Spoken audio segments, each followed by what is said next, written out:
Rest in pepperonis, my wallet. Rest in peace, wallet. Take my gill. And at the same time, praise be to Yevon. What's good, my fellow peasants? How you all doing? So we got new trading card games. Not new trading card games. We got old trading card games, but at last we're getting them. If you ain't seen the news yet, we've had these card games cock teased to us for about a good 6 months now. They said they were coming, Final Fantasy trading card games, and at last we've got announced the exact date that they are coming to the West. They are coming to Europe and North America, and this is some of them. I'll probably float them around my damn head. Also, let me know what you think about this recording format. I'm kind of doing it a bit kind of podcasty, something that's not so visual, something that is just me talking about topics. There's so much I want to talk about. Good googly moogly, especially about FF7 Remake. There was a lot to cover there. And a lot to cover on all the subjects. And if I do a little podcast series like this where it's not so editing intensive, I can cover a lot more subjects. You can get some more of Peasant's insights on things. I can report the news a bit better. And the other reason is when I'm at work, when I'm supposed to be working, I like to sneak in some headphones and listen to some good shit. I end up listening to like American politics or sort of feminist sort of roast videos because I just want to listen to something. And there is a FF Union and I've listened to them in the past, but perhaps there's some of you out there who want, while you're supposed to be working and you just want to be listening, you might want a bit of Peasant love. So yeah, let me know if you like this format. I might even call it something like Talk with Peasant. I don't know yet, but just let me know. So getting back onto these trading card games. So they are coming out. I'm going off Kotaku on this just because he made me laugh. Mike Fahey, who wrote this, his first line was, "This is not good.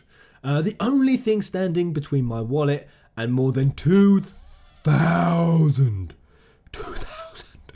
Final Fantasy trading cards was all the Japanese text. The reason for that, for anyone who doesn't know, is Japan, they've had this for 6 years. The greedy bastards, they have kept this.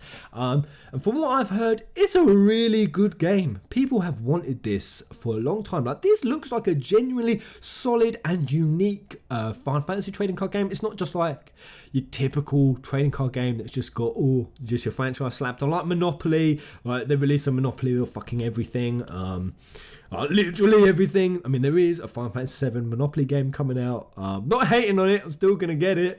God, what's gonna be like Mayfair? What's gonna be the most expensive place in Final Fantasy VII Monopoly? I'm trying to think what it would be. What would it be?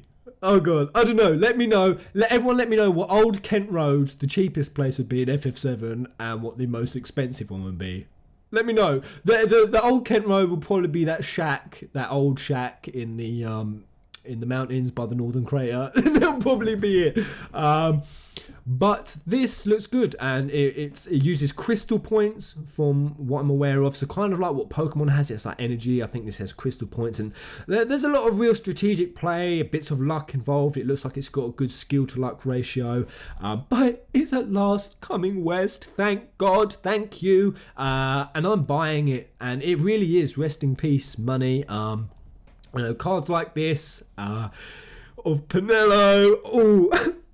Yeah, you guys know why I like Pinello. And I can't see how. Let's just break down FF12. It does have the nice arses. Yes, Final Fantasy pervert engaged. Final Fantasy 12 has the nice arses, and Final Fantasy 12 really does sort of put the arses central. Look at Pinello's booty, people. I'm sorry. Gladiolus is a hot guy as well. I know I've got female peasants. Shout out to all the female peasants out there. A lot of them still love the Final Fantasy pervert. I'll just say, I've had a request to do top 10 hottest males in Final Fantasy. I have no problem doing it. I can identify a good looking guy. Balthier's going to be on that list. You best believe Balthier represent. But these cards look great, and we've seen a few. So breaking down when it's coming out. It's coming out October the 28th. Oh my. Oh my giddly goo. October the 28th, so it's round the corner. Coming out around about the same time as World of Final Fantasy, doing a playthrough of that for anyone who's wondering. Got to set my second channel up real soon. I'm kind of halfway there. The first set is coming out then, and it's called Opus 1. No, it's not, not really. It's Opus 1. And it features only 216 cards. Oh my. And it's not just 216 cards, because there's a standard and a foil version. So there's 432 cards in total, and of course you've got to build decks as well. So wow. The first set has 216 cards. We are going to see cards of everything in the series, and that is so dope. That really is. This is going to be exciting, and it's going to be especially exciting because it's not just the old, what the Japanese have had since 2010. It's going to be new games, new characters, and they even said there's going to be some from Final Fantasy VII Remake in Opus 1. What? How is that possible? How could Final Fantasy VII Remake? Well, I mean, it is, and this is really exciting because, of course, we've only seen Tifa. I wish we'd seen Tifa. Edge, Jesse, Wiggs. Fuck, guys. Okay, Jesse, Biggs, Wedge, Cloud, and Barrett. Okay, I did it. Thank God. We've only seen them. Does this mean that by the October the 28th, if there's 7 remake cards in the set, we might get a sneak preview of some character models for remake? I'm dying like everyone else to see Aerith, in particular for me, Tifa as well. I want to see the outfits, I want to see what they kit him in, as well as my boy Red. I want to see Sid tell someone to shut the fuck up and drink their goddamn tea. I want to see Yuffie. I want to see what outfit they run with her. So that's quite exciting. The other thing, World of Final Fantasy, that's cool. Rain and Lan, if they're in it, that'd be dope. But what I'm also excited about is Dissidia. Now, you're probably wondering, why are you so excited about Dissidia? Because, of course, it's just the characters. We already know. I mean, bar Spiritus and Materia, I mean, they could appear in this as well. I've spoke about their character models. I quite like them. Yeah, there's a lot of rehashing going on. Materia, she kind of has elements of sort of Minerva mixed with sort of other goddesses from Thing. A lot of people are hating her little hat. I quite like it. I think it's quite cute. And Spiritus, he's a bit rehashy as well. He's kind of a bit jacked, mixed with Chaos from FF1. Yeah, I mean, there's a bit of, you know what I'm saying, not so much originality with their designs, but I still like them. I still think they look good. But what I'm excited about is that this will be the first piece of the new Dissidia game being merchandised to the West, and that is giving me so much hope because we have had nothing. I am talking nothing. We've had no hint this is coming west. The soundtracks for Dissidia, they got merchandised, but they was strictly Japan. We didn't get merchandised here. This will be the first bit, and Square Enix, you can't do this. You can't merchandise any of the new Dissidia game to the West and not give it to us. You can't do it. Even in a trading card game, you can't dangle the Dissidia carrot and then pluck it away from us. You can't do that. And I don't even know why I'm talking about this. At the end of the day, it's coming west. It just is 152.35%. It's happening. It really is. Square Enix would be insane. I mean, they would have lost all business sensibility if they don't bring Dissidia to the west. Because I'm serious, Square. Do you want money? Do you want fucking money?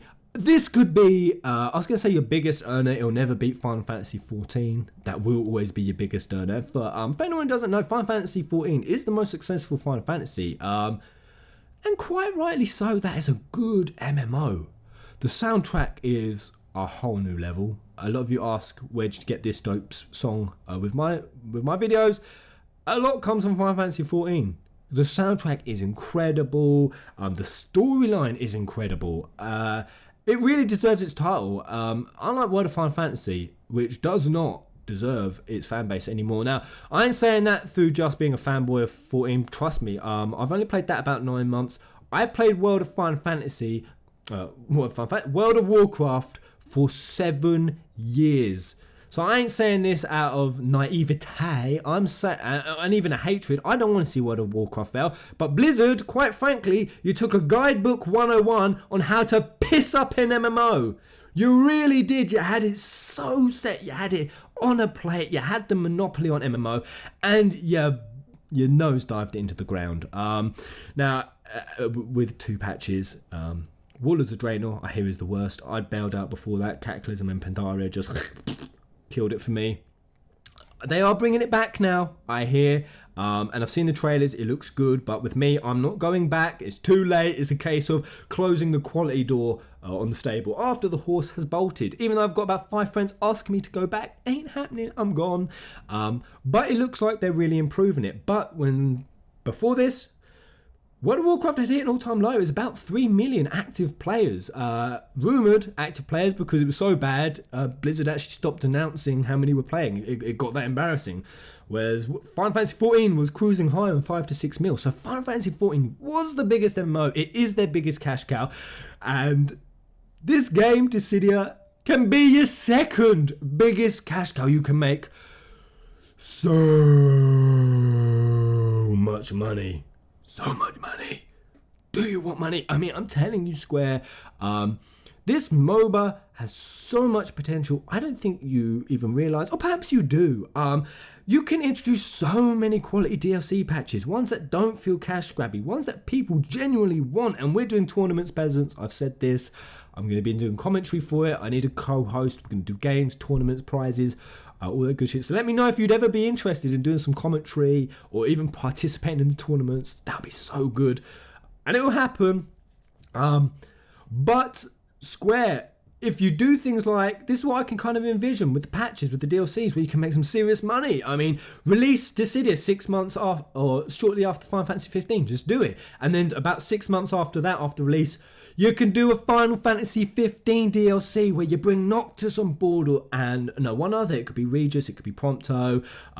You bring it at the same time. You do a Final Fantasy 15 map. It could be Insomnia, it could be Tenebrae, it could be any location from the game. Then you could do another chapter in the storyline where the Final Fantasy 15 characters are involved in it. Just a small chapter. And you could do things like that, and you could do it for all the others. You could do it for World of Final Fantasy. Bring on a map, bring on a bit of story. Rain and Lan could even be one character. You could be playing as Lan and then instant switch function to Rain. That would be dope. That would be dope, the 2 twins, and you could just switch them. You could do that for other things. You could have, bring Yuna on board, so you've got Yuna and Tidus, and then bring on a 10-2 expansion where you have a bit of 10-2 story, and with Shuin and Len, you could then connect them to Yuna and Tidus, and Yuna and Len could switch quickly and switch their functions up a bit. And then you could do the same with Tidus and Shuyin. There's so much potential. Square Enix, and then you could go to 8. You could do it with 8. You could bring another Type 0 character on board, make it happen.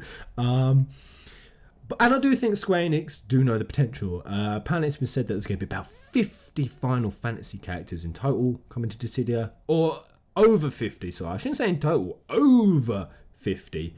So that gives me a lot of hope that they realise the potential, and I hope that this trading card game is a hint, because this is the first bit of Dissidia that we've had merchandise. I hope they're realising it. I hope they're beginning to hear the demands. This has been getting demanded for a long time, this trading card game. There's been poor buggers who have been buying these over in Japan, and they've been playing them here in the West while they got a translation book, and there's been a lot of people wanting these, so this is good, this is hopeful, this is giving me confidence that Square Enix are beginning to pay more attention to the West. They've been notoriously bad for it in the past, not just Square Enix, a lot of Japanese companies are the same, or Japanese games. Take Monster Hunter, for example. Anyone played that game? I played that for 7 years. They were notoriously bad at knowing how much Monster Hunter was wanted in the West, and doing all these poxy Japanese exclusives, and things like keeping this card game hostage for so long. It was just another one of those things. But it's coming out. I'm buying it. Are you buying it? Let me know. I have no one in my life to play them with. This is painful. I'm going to buy the whole lot. But there's no one in my life to play them with. I'm probably going to end up coercing my poxy girlfriend into playing with me. I might even find a way to sort of webcam it with some of you peasants. Maybe we can play it. So we can do it on the channel. Do playthroughs of that. And sort of show people the card game, get people interested, see if they like it, somehow do it. Or even if there's a peasant who lives in the southeast of England or nearby, I mean, seriously, let me know, hit me up, get your deck, I'll get my deck, come at me, bro, get wrecked, I will destroy you. I am a card game wizard. We can come over, we can have a good time, we can order pizza, we can get high as fuck, we can put on some FF tunes, we can play some Dissidia. We'll play some Dissidia, and at the same time, Sydney Oram will be pole dancing in the corner or on hands and knees, changing my graphics cards on my computer. A man could dream. Oh, a man could dream. So yeah, until the next video, guys, let me know what you think about this, and let me know just what you think about this entire setup and this general podcasty type layout. Until the next video, guys. Whoa!